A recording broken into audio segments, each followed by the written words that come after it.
Babuji, I don't know how to put this question, but does the relationship between the devotee and the Sadguru, does it change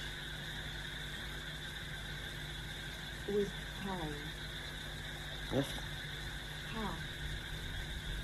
It gets more and more strengthened. Any relationship changes.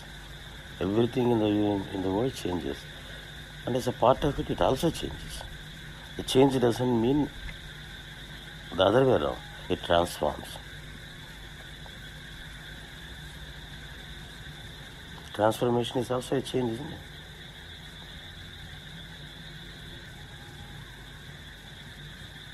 And how does it strengthen? It strengthens.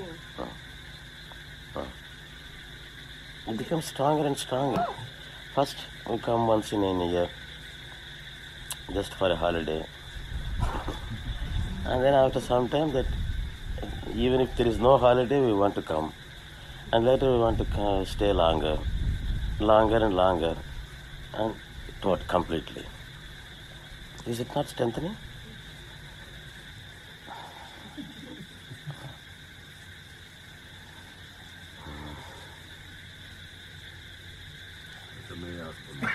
ఇప్పుడు ఇది ప్రపంచము ఆధ్యాత్మికంగా రెండు separate చేయించడానికి ఒక balance strike చేసి జీవితం సాగించాలా, లేకపోతే ఈ రెండు ఒకటే అదే జీవితం అనే జీవితంలో రెండింటినీ సమానంగా ఎంజాయ్ చేస్తాం? రెండు ఏం లేవు. Says whether the spiritual life and worldly life, are they separate? Are they one? If they are separate, how to balance them? In fact, there are no two lives. You live only one life. How to say whether it is spiritual or worldly is, it depends upon the object, the goal, the source from which you derive your fulfillment. If you want to derive your fulfillment from an worldly object, you call it a worldly life.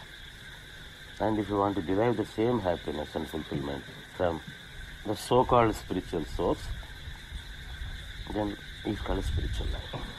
What is the difference between the two? Usually, normally, it is like this.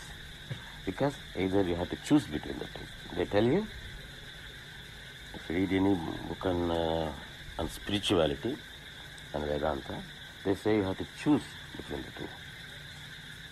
You have to choose worldly life or spiritual life.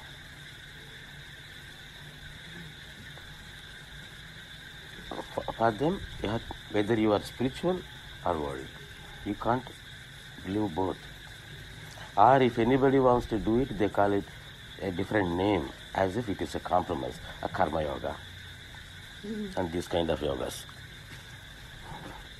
As if it is a compromise. You have to evolve to Jnana Yoga slowly. It's okay. First do Karma Yoga.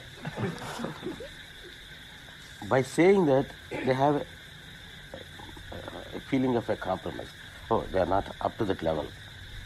But what happens with Baba is, Baba never differentiated between the two. He picked up the real, whether it is worldly or spiritual.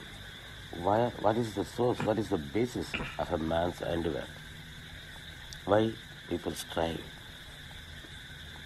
Whether it is a worldly striving or a spiritual striving, whatever it is, why people strive? It is the fulfillment, the happiness. So,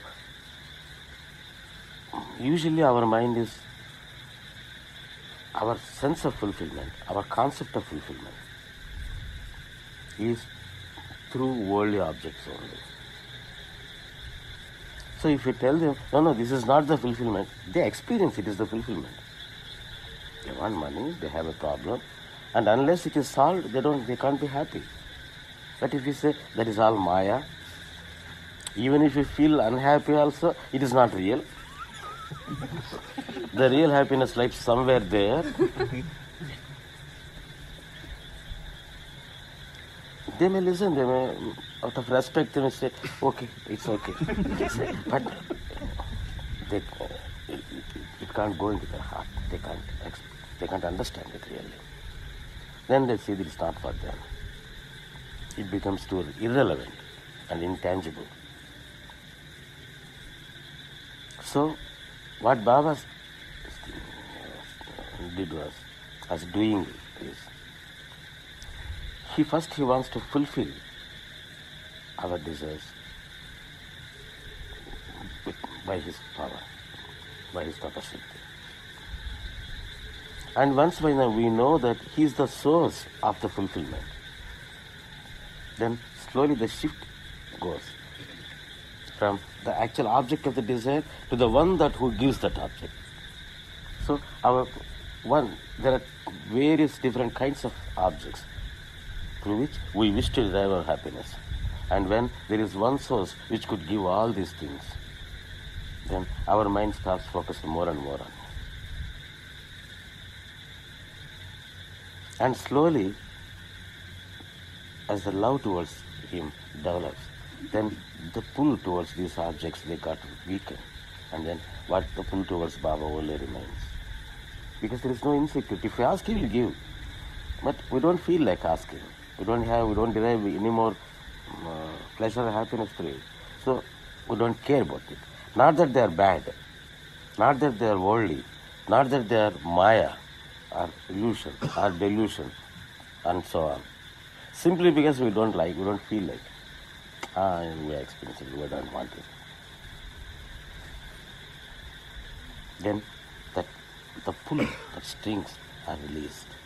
Then where we land at the feet of Baba.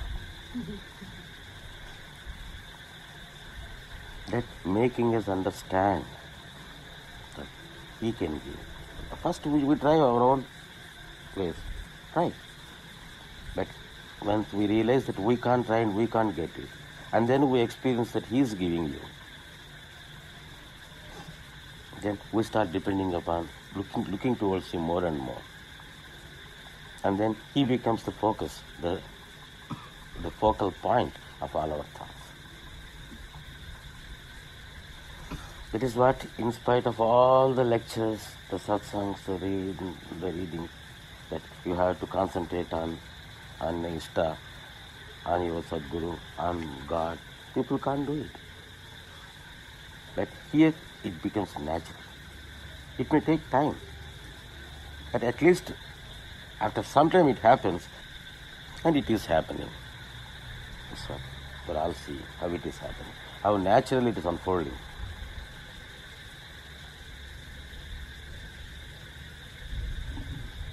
Not denying the world. Where you are, you start. And he takes care of it. He knows what to give you. So there is no wrong in expecting our wish to get fulfilled, like material things, till we reach that stage where we can totally... Whether we don't reach it also, what is the problem? That is his problem, not our problem. So we don't have to feel guilty. Nothing. No guilt at all. That guiltiness is the result of the so-called spiritual tradition, which says this is all maya, this is all bad, this is evil. If you go to some people and I want to know something about spirituality, first leave the world and come to me. If you could leave the world, there is no need for the Upadesh at all. This is why usually that I tell the example of Ramana Maharshi. One day, one lady came to Bhagavan, and she sat in front of him and listened to some of his words, and she got very much thrilled, and then she said, Bhagavan, I have come to ask you for jnana, for mukti, and if you give me mukti, I don't want anything. I only come mukti. I don't want anything else. I don't have any desires at all. I'm coming for you only for mukti, and if you give me, I will feel blessed. So Bhagavan said, sorry. And again she asked, and again he simply nodded. He simply said, okay. And then that lady left. Her duty is over and she left. And as he left the hall, and he started laughing like anything, holding his belly and almost rolling on his sofa. Such an uncontrolled, he was controlling himself. When this lady leaves the room, and so that he could laugh heartily. And as soon as he left, he started rolling on the sofa. And then all the devotees around him asked, "Why, Bhagavan, why are you laughing?" No. Just listening to her, what she asked, I felt like laughing. What is wrong in it? We are all the comfort that moment. Is the desire such a laughable thing? No, not that. If anybody experiences that they don't want anything, they don't have any desires, what remains is mukti. What is that I am going to give them? So, it's such a paradox, that word. I don't want anything, only mukti. That is meaning. If you have that state of I don't want anything, that is mukti. And people are not ready for that. And there Baba comes. This is why even such a, almost you can say, an embodiment of renunciation and vairagya like Vemana. Actually, these words we can't expect from the mouth of Vemana. What he said, Ihamu ledu, parame garadanu vaadi mata kalla mata. A saint, by Vemana, a great yogi, he said, if anybody says there is nothing in the world, this is all bad, give it up. And only there is the para is there. That he is lying. He is telling you false things. He is deceiving you. Don't believe him. Ihamu lona paramu chupagarevadu. That a Sadguru, the one that who can show you that para, the so-called the spirit, here in the world, he is a Sadguru. And as far as I know, Baba is a Sadguru. He is such a one. He never asked you to eschew, to give up, to renounce, thinking that it's all bad, it's all what.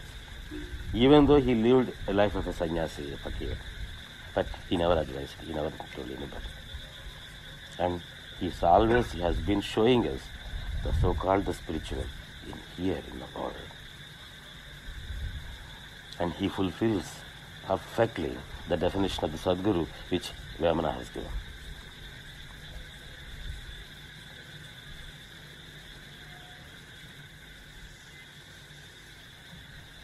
And either it is due to the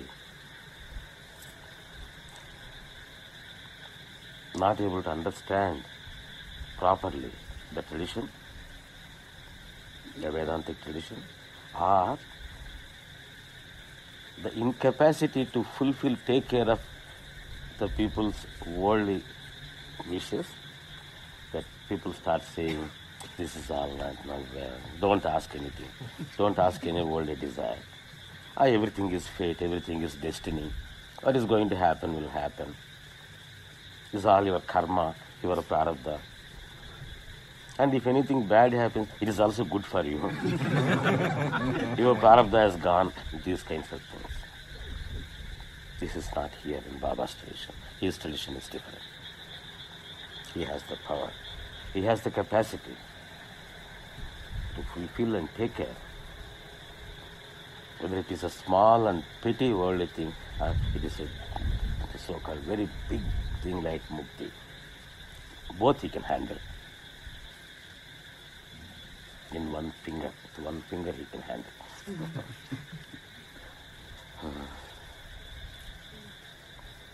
It is. Could you share your first experience with Baba? First to second to third. There's nothing like that. My first experience is when I look at him always, even when I was a boy, that somehow that I felt attracted to him. A sense of belongingness was there. That was my first experience. I didn't know even his name, what he is, nothing.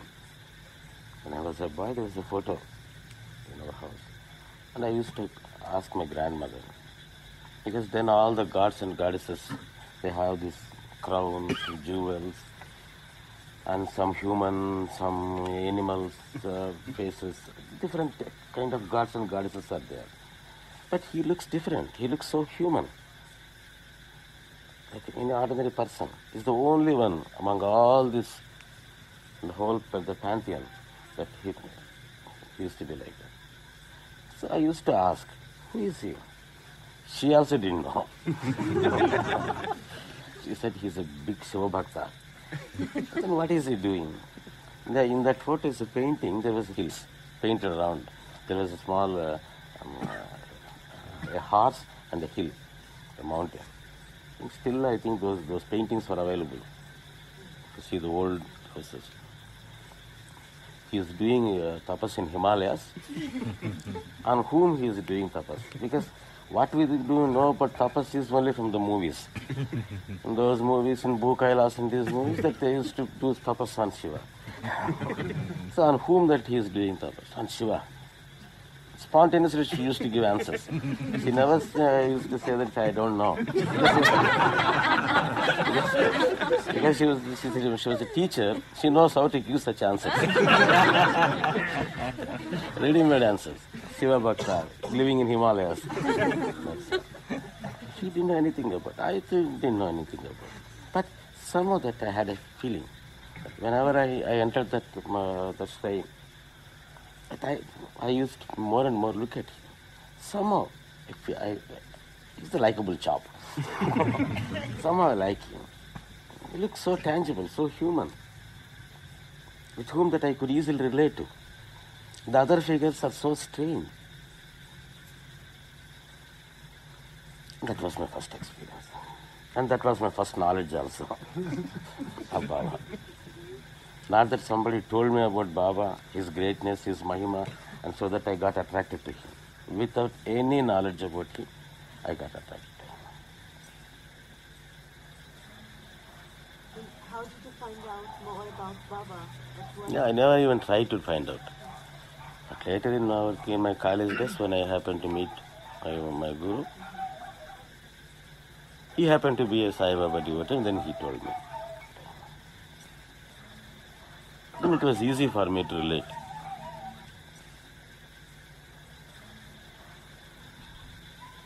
Because I could not relate to any other gods and goddesses easily.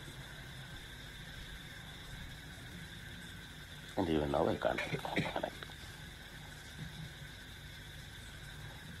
And I wanted to know something, and I read and read and read. But I didn't see any tangible answer. They say, this is Brahman. This is beyond walk, beyond speech, beyond mind. It cannot be burned, it cannot be that, it cannot be this. It is indescribable. If you say it is indescribable, it's ineffable, the mind can't go there, your speech can't describe it, why do you try to describe again? Why do you think about it? It is something, whether it is inhuman, superhuman, or whatever it is. I am human. I have misery. I have something like me, I want something. I want to experience it here with my mind. The so-called mind, that mind which is experiencing misery, that mind needs a solution. Not that if you lose it, the whole thing, that you will get the solution. I have a disease. I want to be cured. If you die, nothing will happen. No, there will be no body, no health, no question of disease. Everything is all right. I don't want that solution. And it felt, that is not true, that it felt in those days when I was a boy, that it was that kind of answer.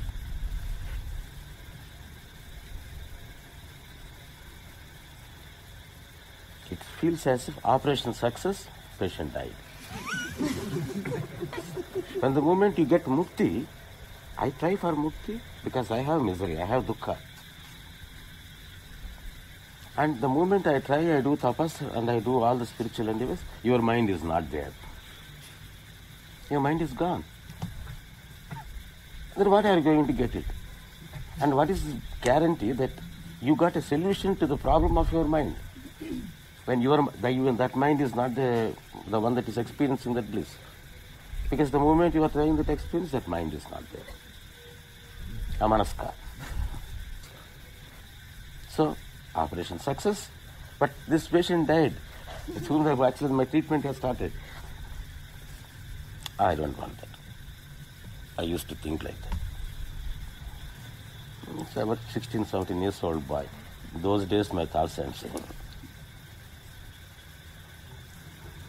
So with Baba, that kind of a tangibility has come. Even though that I didn't know that. When I started reading about him, knowing more and more about him, he is like me. And it seems he is someone that who has got answers in a human plane. Humanly it is possible.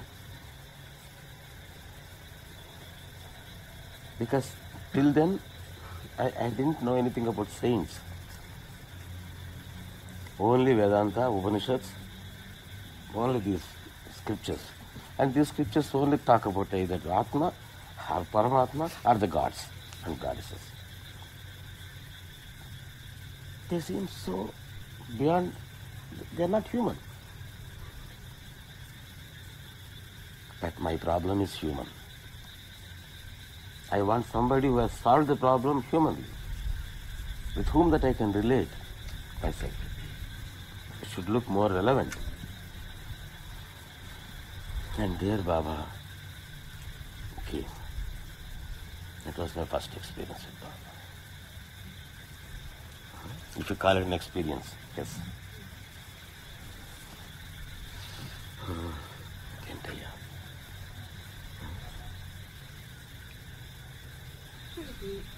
You said then you only knew about the scriptures and the gods, you didn't know about saints.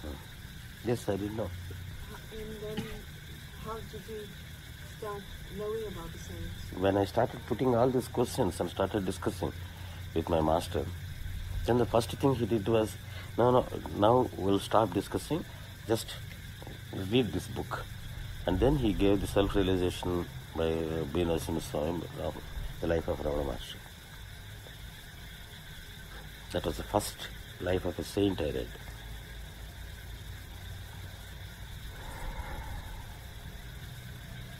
Then Ramana looked even more human, more tangible.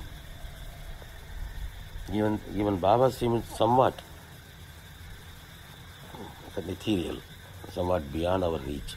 But Ravana Maharshi seemed very tangible, very reasonable. So I could easily connect with him. So if he can get it, why can't I get it?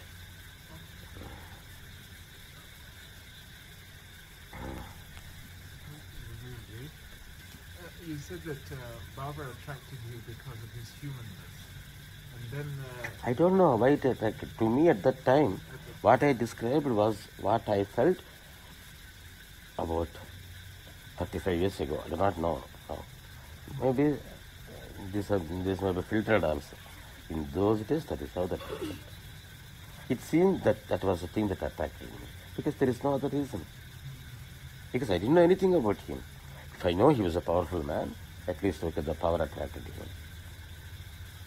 Or he was like a very handsome figure, like in those days, in those days when I was watching movies, those movie stars, no.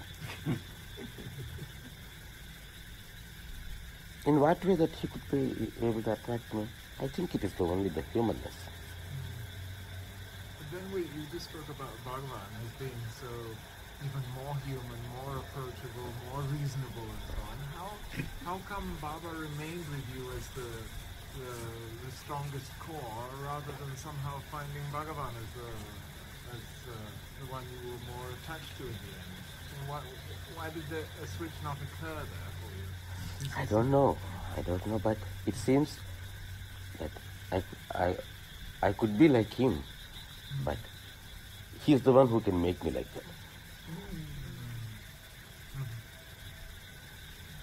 I'm not saying that is what actually happened. It was what? The feeling.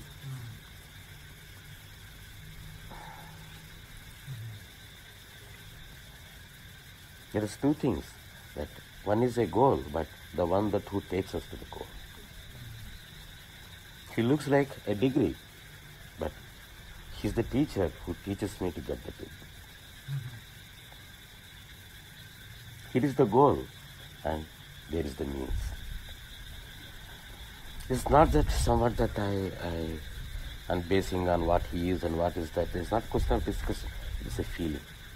It could be the otherwise around also. I'm not saying that someone is greater and someone is less. No, it's not the intention of my saying. That is what I felt. For you, Baba always felt like the means. Yes, he's the means. And the goal, sir? And what was the goal? నాకు goal అంటే ఏం లేదు, లోపల ఏదో తెలియనటువంటి ఆర్తి కొరత ఉండేది. ఆ కొరత తీరాలి. ఏంటో తెలియదు. We do not know what it is. Something is lacking. We want to get something. Even though tangibly we do not know what it is. Everything is there. If you think, yes, we have everything. But still there is something lacking. It makes me miserable. Very frustrated. Dry, drab. Almost restless. And I do not know why this restlessness is coming.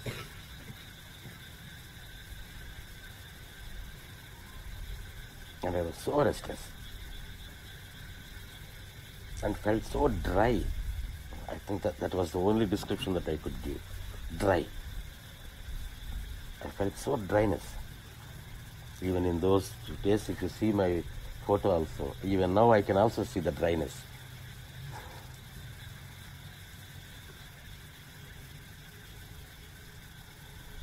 And that was intolerable. Almost a torture. And there is no reasons for that. We do not know why it is, how it will go, because if we know why it is coming, then we can think of how it can go also.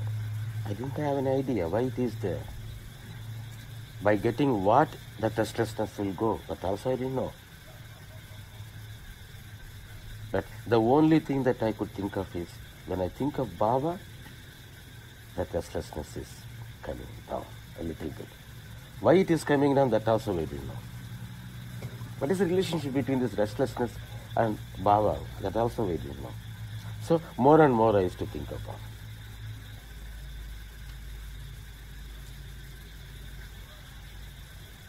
Did that sense of Baba being the means in that experience you just described? It was the experience. That's all. Stronger and stronger. That was how that I felt. We do not know why it is, but it is. It was like that. So as long as that it was like that, it was the thing that it started giving me happiness. Not that because I'm able to get happiness that I started meditating on Baba.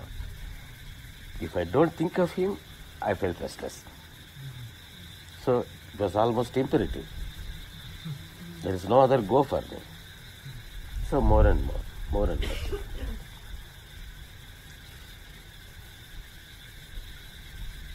In the reading of the lines from the saints, what was that? What did it give to you? I told you. A sense of relevance, a sense of tangibility, a sense of humanness, that which can be reachable, easily reachable. That is why if anybody asks me how to meditate on Baba, I don't have the habit of giving upadesa to anybody. Baba hasn't given. I do not know any upadesa. If anybody comes and asks me how to meditate, how to do japa, how to do puja, I don't know. Because that problem was not there for me. But all the problem was there, how more and more, in what more ways that I could be able to think of him, keep my Actually, the problem was how to keep it away from him. Because it was not possible. The student, I had to study, and what I am doing should not be known to the elders, because we have to do it stealthily, because they will scold us. They are all fortunate. In fact, most of the boys here now, they have the full support of the parents. They are coming with their parents. But our life was different. We used to do it stealthily, hiding. And so much of resistance from the environment. So the only thing I tell you is, when we say how to do sadhana, how to meditate, the only way is to ignite that love. If once that love is there, what you get is the natural meditation. If that love is not there, whatever you do, you can't meditate. And if you want techniques, thousands of books out there, you can read and learn. There are so many people who can give you beautiful techniques of meditation and yoga. I do not know all those. What is the use of techniques? Is it the lack of techniques that we are not able to meditate? It is that what we want. It should cater to your needs. It should be your need. Meditation should be your need, your necessity. When you have a need, nobody needs to tell you. You think about it.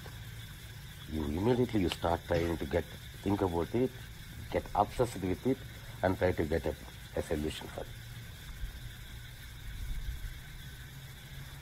And it should become that need. And how to make it the need? The love. How the love is triggered? As just now from the first question of our satsang, the contact. Knowing more and more about it.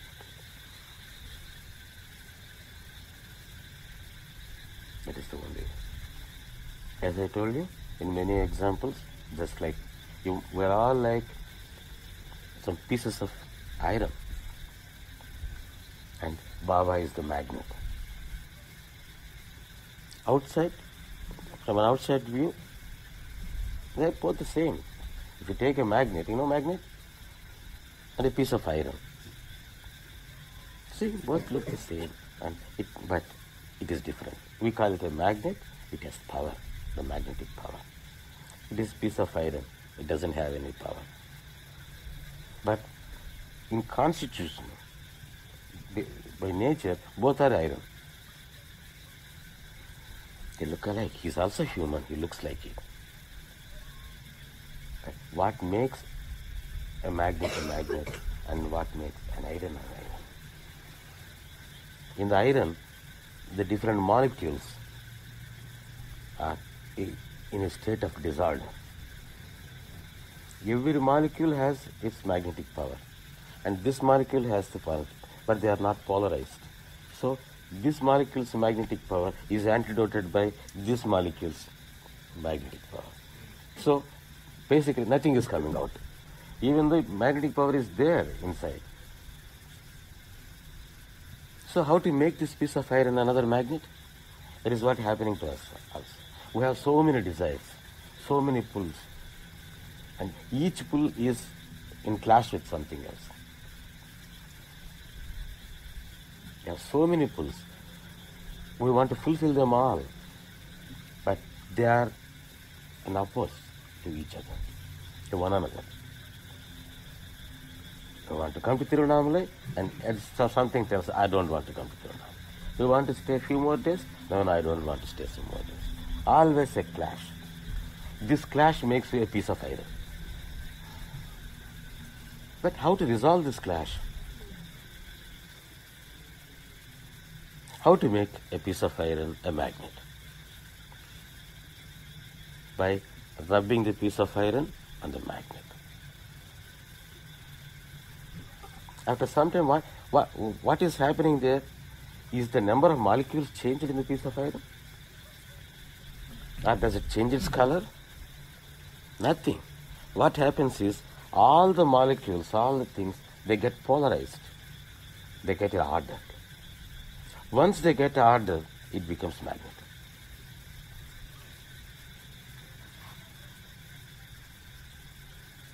What makes it is the same philosophy. There is the goal, there is the theory, and there is the practice also. How to make it? Being in constant touch with whatever the magnet that you think. Baba is our magnet. Try to be with him mentally and if possible physically. The close proximity, the touch.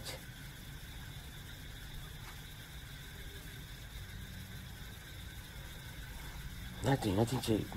And you don't lose any of your desires. The clash is only resolved, that's all. The pulls are there and everything is there and they get fulfilled. Only they become orderly. They become harmonized. The entropy has gone.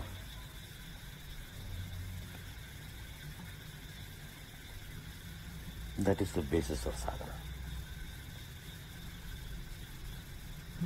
And great saints like Ravana Maharshi, that is what they did. Actually, beautifully, Ravana Maharshi actually called it a mountain of a magnet, a magnetic mountain. And he was attracted to it, a piece of iron, and transformed into another magnet. So much so that once he came, he never left the place. That was his magnet. And he stuck to the magnet like a piece of iron. And even after he became a magnet himself, he never left. That was even a great saint, a Siddha like Ravana Maharshi, himself shown it in his practice. And what about us? He needed it? That to be always at the feet of his object? Was it needed for Baba to be at his Guru's tomb? This is my Guru's place. I want to be here. They showed us. Your Guru is the magnet. Baba is our magnet. Baba is our Guru. And we're all pieces of iron. And let us try to rub our actions, our thoughts, our physical actions, everything that we have, and try to rub on that iron. And we become that.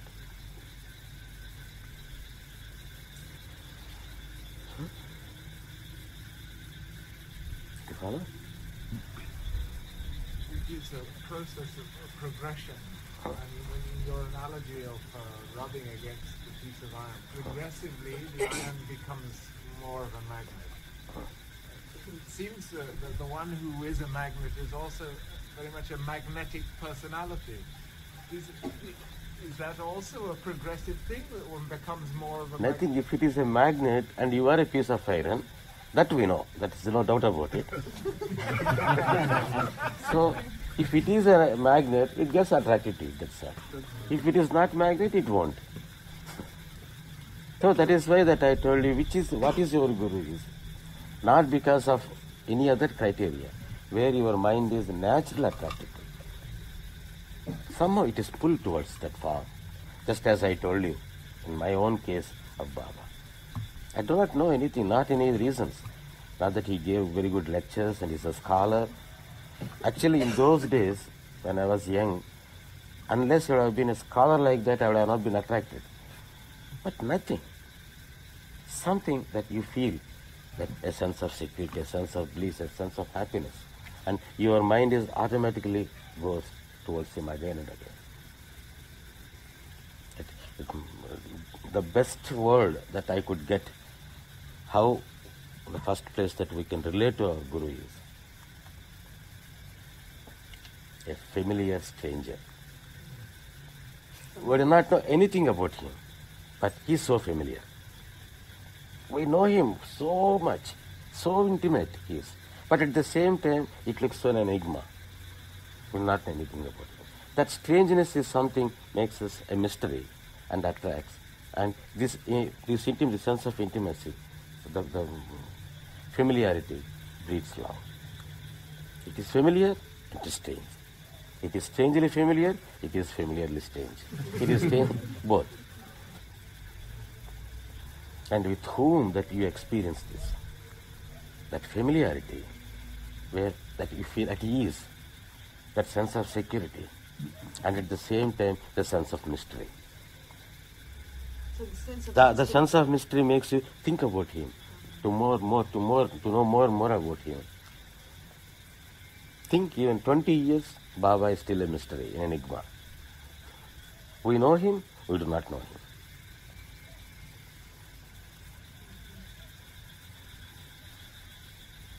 That with whom that you get at the first instance itself. The moment you hear about him, or you look at him, or you even to look at his picture, that you get that feeling. Yeah, I know him. What about him? I do not know about him. You feel so familiar, at the same time so strange. And we love it. We love that experience. That is the sign of the magnet there. Your magnet there. Maybe in the analogy only there is only an iron and a magnet. But here there are different kinds, the human pieces are different kinds of irons and different kinds of magnet.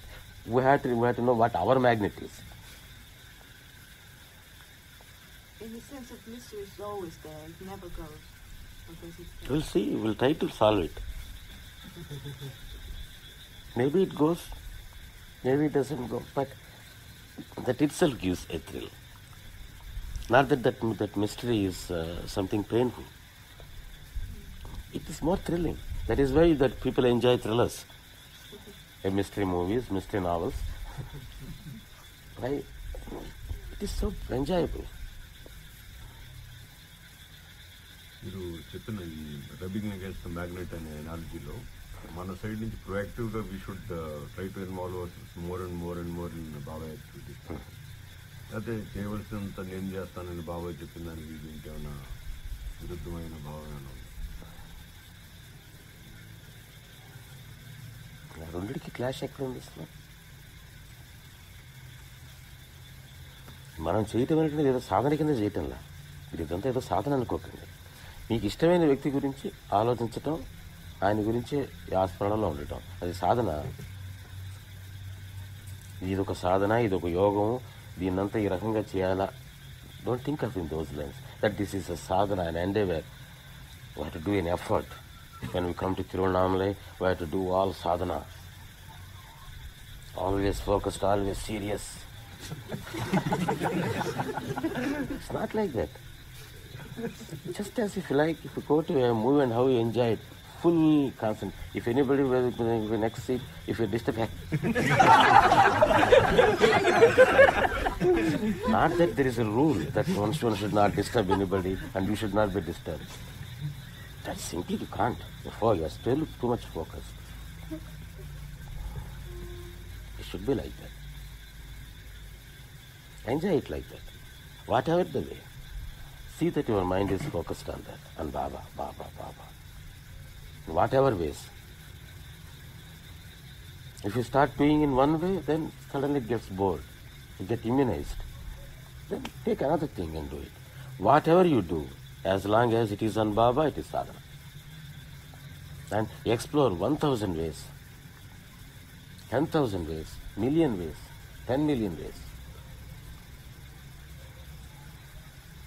And if I tell you 2 or 3 techniques, it is only confined to 2-3 techniques.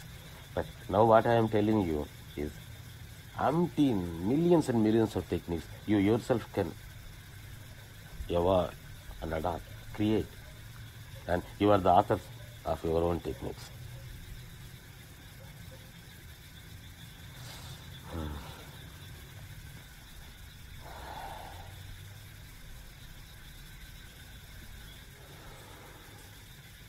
షిరిడీలో నందాదీపం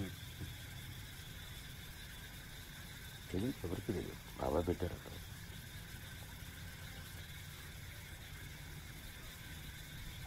మనకు తెలుసుకోవాల్సిందంటే ఆయన ఎందుకు పెట్టాడు అని కాదు, బాబా పెట్టాడు కనుక మనకు చాలా మనం దానికి దర్శనం చేసుకురావాలి. It asking why Nandadeep is there. Whatever the reasons why Baba lit the Nandadeep for us, because Baba lit it, it is sacred to us. That's all. Anything connected to Baba, we like. Whatever we worship it, we relate to it. Whatever the significance of its own, whatever it is.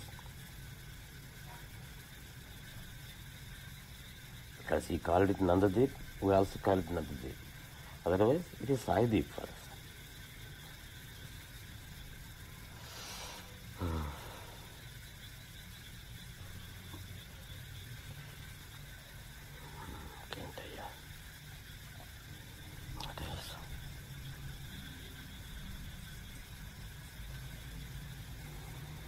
సాధనా రాశారు గడియారంలో పెద్ద ముళ్ళు బాహ్య ప్రవృత్తి, చిన్న ముళ్ళు అంతఃప్రవృత్తి.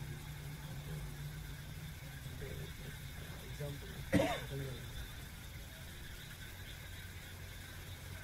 ఇంకా రావటం, ఈ సత్సంగాలు, all this activity that we do is the long hand. It moves quickly, you see it more, but you don't see the movement of the short hand.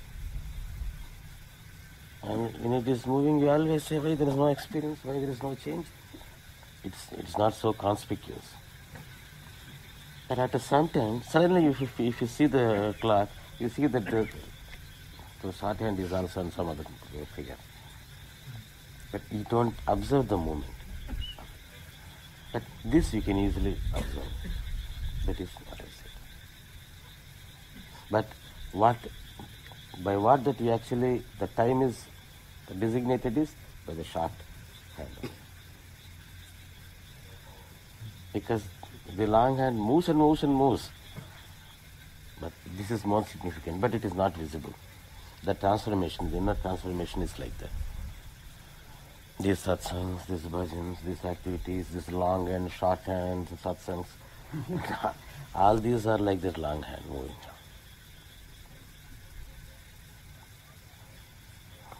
But in order to make that short hand move, the long hand also has to move.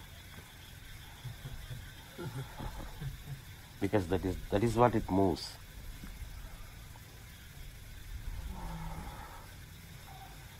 I don't believe this satsang will make you enlightened and you will give knowledge with my lectures and this and nothing. Just as an opportunity to sit with you for some time. That's all. What we speak now, the content, I don't think it is very important, because I don't believe in lectures, in verbal teaching. And if it is so good, Baba would have taught, given lectures, moving around the whole world. What he didn't do, what should I do? That is why I also don't lecture and I don't do satsang. It is not a satsang. To me, it is not a satsang. Just sitting together for some time. Because we have to talk something, we will talk about this matter. Because what Baba does, he does it not by any verbal teachings. His way is different. He gives. He never says, I will give you, do this and do that, don't do that. If you do that, I won't give you. If you do this, I will give you. Nothing like that. He knows how to give. That is what my experience. This is all just a pretext for all of us to sit together. It's just like that, all other things. Whatever you feel like, which can express your love, do it. That is sadhana, that is bhakti, that is yoga, that is seva, whatever you call it. How to relate ourselves to it, how to express our love and experience the love. The more and more you express, the more and more you experience it. So the expression is needed. To some people it feels, why should we express our love? If the love is in our heart, is it needed? Is it not enough? They say it, but will they do it in all the aspects like that? When they go, when the Baba's photo is there, then like this they'll say. They need not say, why should we show?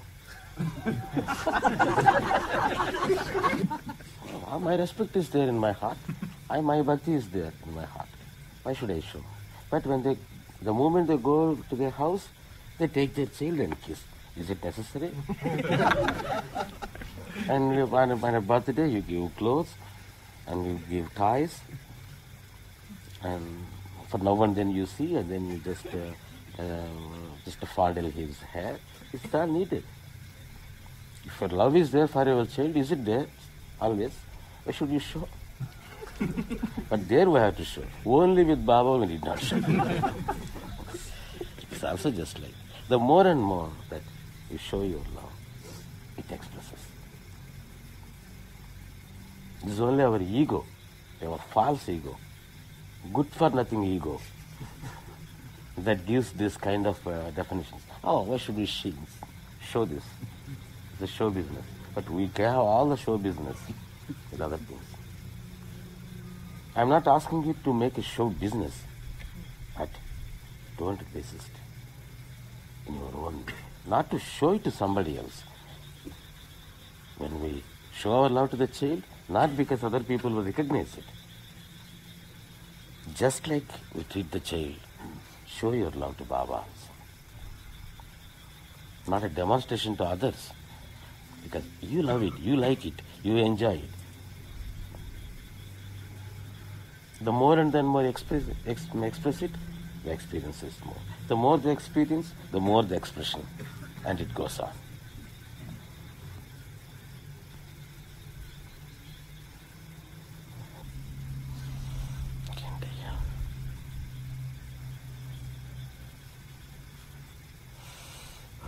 Is there anything?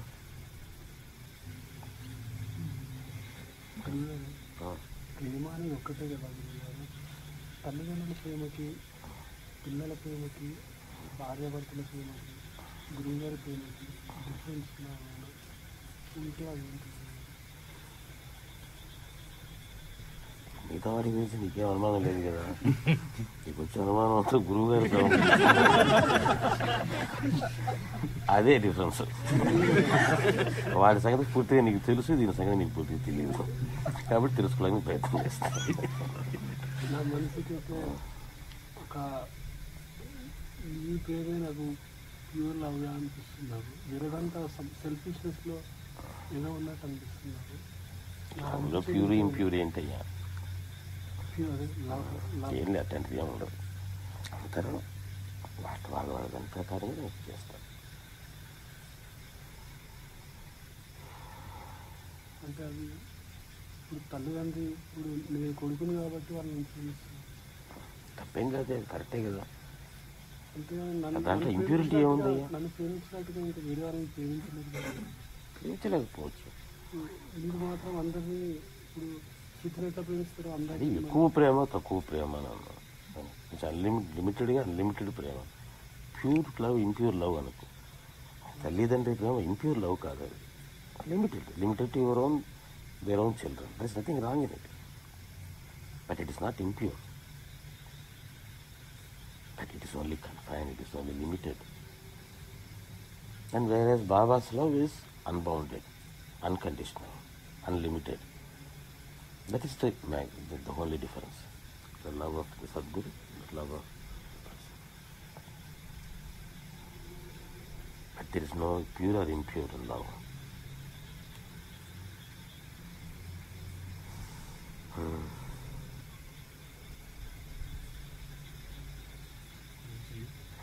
you were talking just now in the analogy of the clock hands in terms of transformation, I had a question about fast and slow, and I wasn't clear what the question is, but were you saying that there is no such thing as fast and slow in transformation? Because fast and slow is so relative. Are they relative to what, if there is such a thing as fast and slow? Yes. Always we refer to this fast and slow having a reference point. And there is no need for such a reference point. Always we should be our own reference point.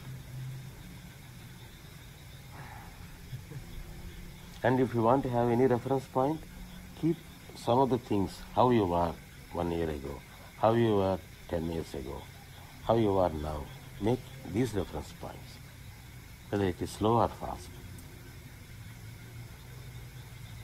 And if you want really fast, do you really want fast? Actually, it is not the thing. People simply say that it is not fast, they complain. But if I really make it faster, they don't like it. They want to be like this, but because we have to complain, I have to say to show that it's not fast. It's not. How long it will take? Only 5 years, only 10 years.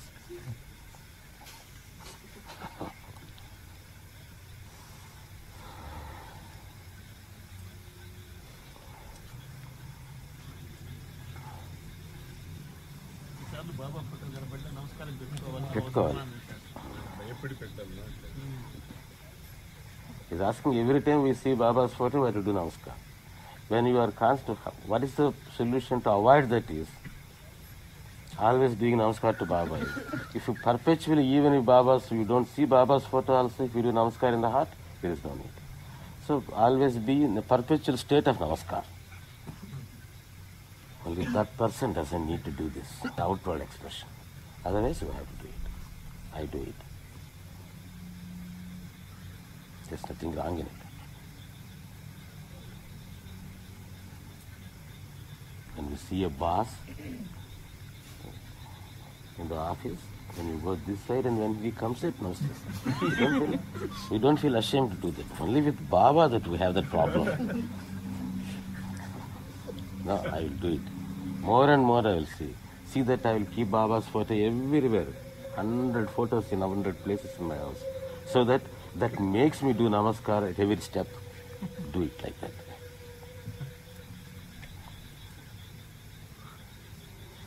That's what another thing which I usually observe in the satsangs is many people, they do a small mistake.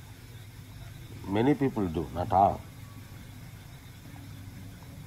They had think of prestige, self-respect, their own status in the society, how to be treated, how to be respected by others, and these kinds of things are there. And they very easily adjust outside in the world. If they have a need and if they go and if they ask them to just to wait for 2 hours in the corridor, they don't mind. If they go to a minister, they don't see him. No, they don't bother about it.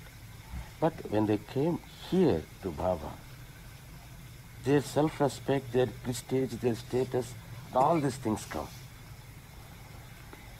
If they ask for interview, immediately it should be given. Otherwise they feel offended. And they should be treated in such a way that their social stature has to be all to be kept in mind. But actually it is the place where that one should not feel any self-respect. You don't have any respect at all here. No sense of prestige, no sense of status. And under no circumstances and by all these things to get offended. Here we have to give up all these things. But what we do is, we try to follow this here and give it up outside in the world. There it doesn't matter, self-respect is not there. Then we take it and do it in the name of spirituality. As a Baba devotee, why should we feel like this? And then we go and stand before the minister's house for 10 hours. But when we come here, we can't stay for half an hour in front of Baba's house. It is good to ask. Nothing wrong in asking for an interview. Absolutely nothing wrong in it. But asking only shows our desire, our love. And we should always know when it is exactly proper time, when it is needed, Baba will give. And before we get the interview, the result of the interview is the interview, the view inside, the inside view.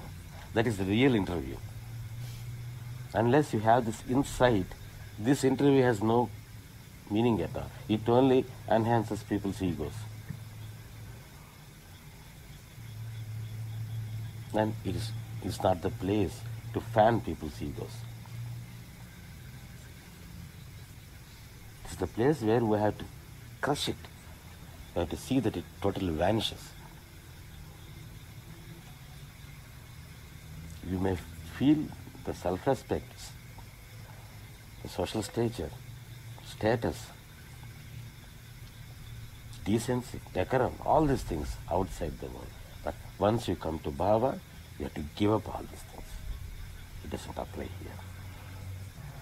Just as I told you, we always feel like beggars in front of Baba's door.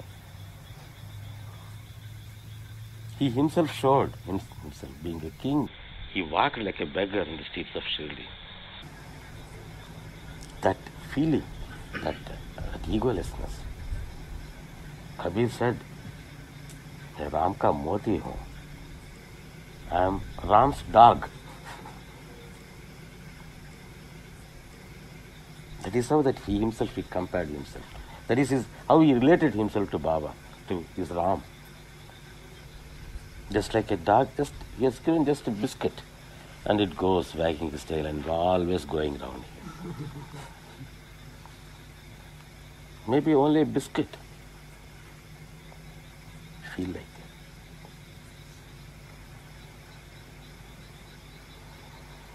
that. Never have these feelings of this ego, or this man has spoken to me like this, that man offended me, this man was disrespectful. You should ignore these things. Why you have come here? Focus on it.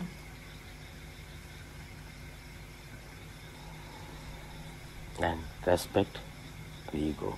These things should not be there. Always feel like that. Whether you are in Shirdi or in Baba's picture itself.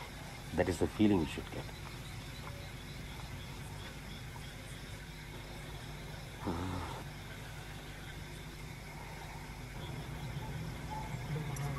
ప్రయత్నం వల్ల పొందలేని గ్రేస్ని అందాక ఒప్పుకున్నాం కదా sir. మరి గురువు గ్రేస్ని పొందే ప్రయత్నంలో మనం కంప్లీట్ అవుతున్నాం అనుకోండి, తప్పే కదా మన ప్రయత్నం. బేసిక్లీ ఇక్కడ అది పారాడాక్స్ లాగానే ఉంటుంది. నిజంగా కంప్లీట్ ఏముంటుంది దాంట్లో? ఎందుకంటే నీ ఎఫర్ట్ వల్ల జరిగేది ఏం కాదు, అది నీ ప్రేమ వల్ల జరిగేటట్టు. నీ ప్రేమ అనేటువంటిది పాత్ర లాంటిది, అంటే సముద్రం లాంటిది. నువ్వు పాత్రను పెంచుకుంటూ పోవటమే కావాల్సింది అక్కడ, అంతకంటే. నీకు పాత్ర పెరిగితే అంతా వస్తుంది. There is no choice from the other side, whether to give or not, whether to come or not. It comes. We are like, I think the analogy that I have given in many times in the Satsangs, we are like an empty vessel. You know, you take bath with the vessel, an empty vessel. Tomorrow you experimented it with a narrow neck vessel. You try to put it straight topsy-turvy to the bucket. So the bucket is full of water, and try to put it upside down. Then the water will get into the vessel, right? Because it is full of air. The air obstructs it. Even if you push it up to the bottom, no, not even a drop of water enters. Now, as Baba himself has said, you're all parts turned down. Baba once said, you're all parts turned down. You're all parts turned down. And we are in the ocean of Baba's grace. At topsy-turvy, that we are just plunging. Go to Shirdi. We're still there, but the topsy-turvy. What is there inside is air. In our is gas. Full of gas. Just when you are pushing it down, just tilt it a little bit. Just one angle, 1 degree. Then you have the bubbles will go out. That 1 degree, the water will get in. Another 1 degree, more water. More and more. After a certain period, there is no need for you to turn. Because the pressure the air in the vessel, if it's more, the water pressure is more, then it takes away. And till then, the tilting should be there. And the moment that 1 degree is the air is gone out, the 1 degree of water will come inside. There is no question of waiting. Now the air has gone, shall we get into? And these bubbles which go out, they are the experiences that we have. That only shows that some gas has gone. These are the experiences. They come out of this, the grace. The grace always comes like there is no choice. It always, just like the water around the vessel, is striving hard, is trying, waiting to get inside the vessel. So Baba's grace is always trying around us to get into you. But we are not allowing it. Just tilt it. And that tilting is the namaskar. Always feel that you are that vessel and that tilting is the namaskar. Just bending the head.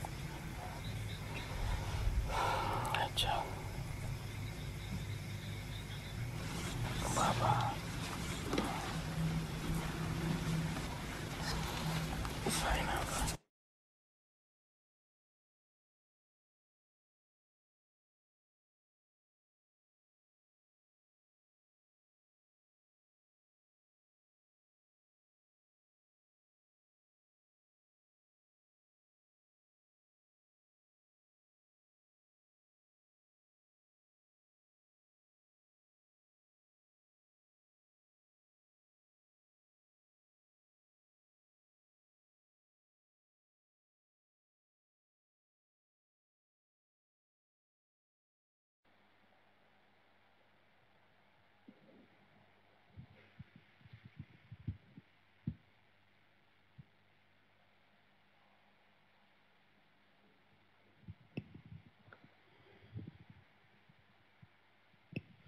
Shri सच्चिदानंद सद्गुरु साईनाथ महाराज की जय। सद्गुरु श्री साईनाथ शरद बाबूजी की जय। श्री सच्चिदानंद सद्गुरु साईनाथ महाराज की जय। सद्गुरु श्री साईनाथ शरद बाबूजी की जय। श्री सच्चिदानंद सद्गुरु साईनाथ महाराज की जय। सद्गुरु श्री साईनाथ शरद बाबूजी की जय।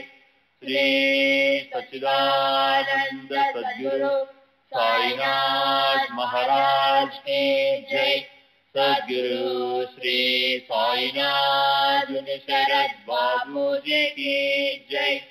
श्री सच्चिदानंद सद्गुरु साईनाथ महाराज की जय। सद्गुरु श्री साईनाथ शरद बाबूजी की जय।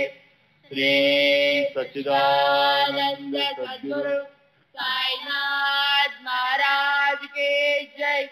सद्गुरु श्री साईनाथ शरद बाबूजी की जय। श्री सच्चिदानंद सद्गुरु साईनाथ महाराज की जय। सद्गुरु श्री साईनाथ शरद बाबूजी की जय। श्री सच्चिदानंद सद्गुरु साईनाथ महाराज की जय। सद्गुरु श्री साईनाथ शरद बाबूजी की जय। श्री सच्चिदानंद सद्गुरु साईनाथ महाराज की जय। सद्गुरु श्री साईनाथ शरद बाबूजी की जय। श्री सच्चिदानंद सद्गुरु साईनाथ महाराज की जय। सद्गुरु श्री साईनाथ शरद बाबूजी की जय। श्री सच्चिदानंद सद्गुरु साईनाथ महाराज की जय। सद्गुरु श्री साईनाथ शरद बाबूजी की जय। साई रहम नजर करना, बच्चों का पालन करना। साई रहम नजर करना, बच्चों का पालन करना। जाना तुमने जगत पसारा, सब ही झूठ जमाना। जाना तुमने जगत पसारा, सब ही झूठ जमाना। साई रहम नजर करना, बच्चों का पालन करना। साई रहम नजर करना, बच्चों का पालन करना। मैं अंधा हूँ बंदा आपका, मुझसे पढ़ दिखलाना। मैं अंधा हूँ बंदा आपका, मुझसे पढ़ दिखलाना। साई रहम नजर करना, बच्चों का पालन करना। साई रहम नजर करना, बच्चों का पालन करना। दास गणों कहे अब क्या बोलूं, थक गई मेरी रचना। दास गणों कहे अब क्या बोलूं, थक गई मेरी रचना। साई रहम नजर करना, बच्चों का पालन करना। साई रहम नजर करना, बच्चों का पालन करना। रहमो नजर करो अब मोरे साई, तुम बिना नहीं मुझे माँ बाप भाई। रहमो नजर करो मैं अंधा हूँ बंदा तुम्हारा। मैं अंधा हूँ बंदा तुम्हारा। मैं ना जानू, मैं ना जानू, मैं ना जानू। अल्लाह इलाही रहमो नजर करो, रहमो नजर करो अब मोरे साई। तुम बिना नहीं मुझे माँ बाप भाई। रहमो नजर करो काले जमाना मैंने गवाया। काले जमाना मैंने गवाया। साथी आखिर का, साथी आखिर का, साथी आखिर का तुम बिना कोई। रहमो नजर करो, रहमो नजर करो अब मोरे साई। तुम बिना नहीं मुझे माँ बाप भाई। रहमो नजर करो अपने मस्जिद का झाड़ो गड़ो है।